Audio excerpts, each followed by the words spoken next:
The key performance indicators that you need to know about for AdSense are how many people are visiting your website, how many pages are they going to visit, and how often are they going to click on your ads, and how much do you make each time they click on your ads. So with the first part of that is how many people are actually visiting your website. And the thing you have to look at is how do you get people to visit your website, because you need a certain amount of people to visit or you just won't make any money. So first way is by search. So whenever somebody searches for something on Google, does your website show up or does your article show up? More likely it's going to be an article rather than just the whole website. So they're not going to land on, for example, pedantique.com. They'll might land on this article though, contemporary electric fireplace. It depends what they're searching for. So first off, you have to optimize your website so that it will receive that kind of search traffic. So one thing that you will want to do is make sure that you have something like a WordPress plugin, like WordPress SEO. So you'll want to just search for that and install it. And this basically will allow you to, let's have a look at this in use. So this is an article. This is what it looks like when you write an article. It will give you this area down here, and you can write the title, so the 10 most incredible sunken ships on Earth, and you can write the description. This description is what shows up whenever somebody searches for something. So if somebody searched for sunken ships, this article might show up, and if this looks interesting to the person, they will click on it. So that needs to be paid attention to, because a big way that that is going to be a basis for you getting traffic, and it is probably the way that starting out I would focus on the most. And your article needs to be specific enough that somebody would search for it. If this article title was fireplace, there's no way that I would be able to compete for that, because there are companies selling fireplaces. They have way more money to spend on it. So I need to compete with something like contemporary electric fireplace or stone patio ideas, find and use a signature color for interior decor. It needs to be more specific if you're going for search engine traffic. Now that is your first way. That's your first pillar. The second one is going to be social media. So for this one, I tried. This is as you can see, I haven't worked on this since 2013, but at one point I tried building a Facebook page, and it did build up pretty well. But the thing was, I couldn't get people to go from this website or from this Facebook page to the website, so it wasn't making any money because I couldn't get them transferred to it. You can see here I did get some likes and that sort of thing, but people just weren't clicking onto the page. They were interested in seeing the images on Facebook, but they wouldn't actually go visit the site from this. So people liked this sort of thing, 14 likes, and it just really didn't convert to making any money. So I dropped it. I stopped working on it.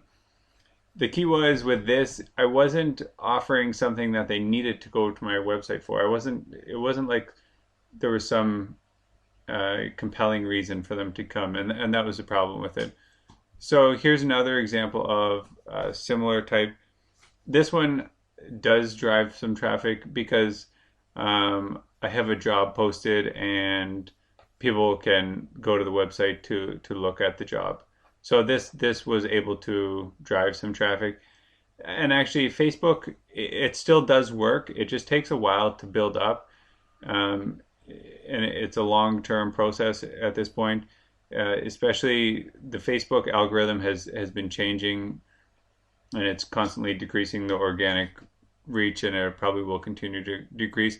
But the key thing with this is there will always be new systems like this, and if you get on them when they come out, like I know people made money off of MySpace whenever it initially came out, before it kind of made it impossible to do much on. but there will always be new things coming out, and you just apply the same principles of finding what people want and then directing them back to your website. So another example, so this can be done for all kinds of social media. Um, this web page we had done some stuff for. Actually, most of the traffic for this site came from Facebook, and what I did was contacted.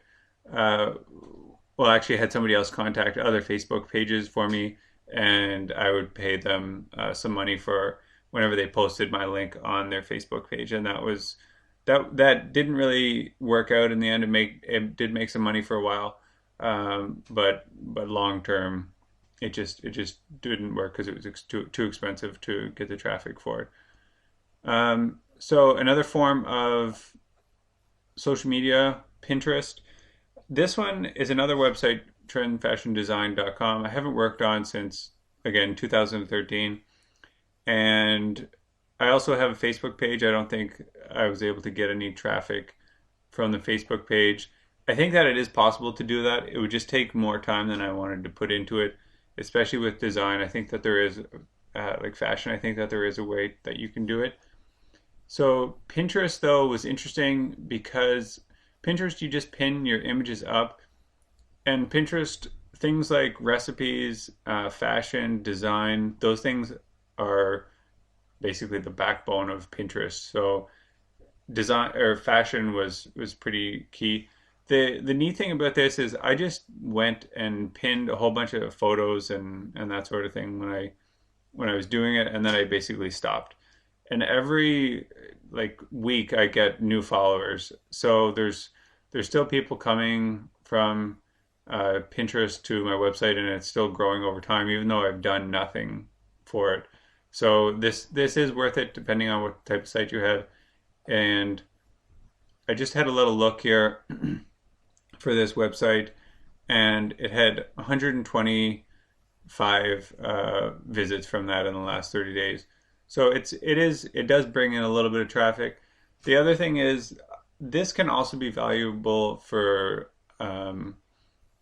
SEO, just because it's showing a little bit more of a professional site, that you have these other social media profiles and they're active and they have followers and they're growing. So it is worth it to do. Other forms, you could use things like YouTube. One issue with YouTube might be getting people to your website, and so that could be an issue. Twitter, that one you will have to put in a lot of work to build up your Twitter page. You'll have to follow a lot of people, and it's not something that I've done. I haven't worked with Twitter. I tried one time creating YouTube videos and adding them to basically a site like this, and so I would have a YouTube in the article. I didn't find that the articles that I put those videos in were any more successful, so I dropped it because I didn't see any improvement. But again, you might have to test. It could have just been the type of site that I was doing. Another way to get traffic is by paying for it. So it's not against Google's terms of service for you to buy traffic to your website, but it is risky in the sense that they don't really like the idea. From what I understand, they don't really like the idea of you buying traffic to something that just has AdSense ads on it. If it appears that you're just trying to do arbitrage, which is you're just buying traffic from one location and you're making some money on it from the ads, there has to be basically another reason that you're doing it other than to just make money off of the ads. That's my best understanding of the way they come across. Another problem is, depending on where you buy it from, if the traffic is low quality or seems spammy or like it's robots or something like that, you can lose your account. And this can be a problem because if you're buying traffic, number one, you're going to lose all that money, and you're going to lose all the money that AdSense was paid, and you're going to lose any unpaid money in your AdSense account. So in my opinion, it's not really worth the risk. Now, you can, like I said, I paid to advertise on other people's Facebook pages for a little while. And from my understanding, there isn't anything wrong with that. Um, One thing that I wish I had done earlier is collected emails. So you can tell here I don't have an email collection on this page, and on this page I do.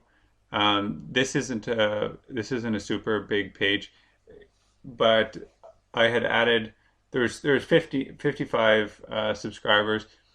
What this means is that every time I publish an article, an email goes to these 55 other subscribers.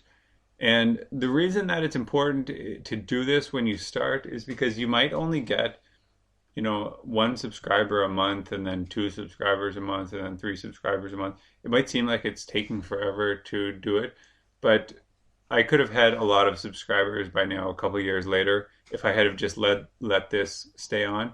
And then whenever I published another article, it would automatically go out to them, and then I have the chance basically to make a revenue from it. And that's one thing. Also, if someday you switch from AdSense and you're selling something, then you already have a list of people that probably they're more interested than most people would be in the subjects that you're writing about. So the more people that you can get to your page, the more people that are likely to click on your ads. So that's one thing that you want to do. You can also do things to increase the page views by like splitting content. So this is a top 10 list, and so there's about 200. I think that there's about 200 words per page that I have on these, and then they have to click on to the next page, and that's a new page view. So if you can get people to view more pages, that's going to be better. And yeah, you just want to keep them on your website as long as possible.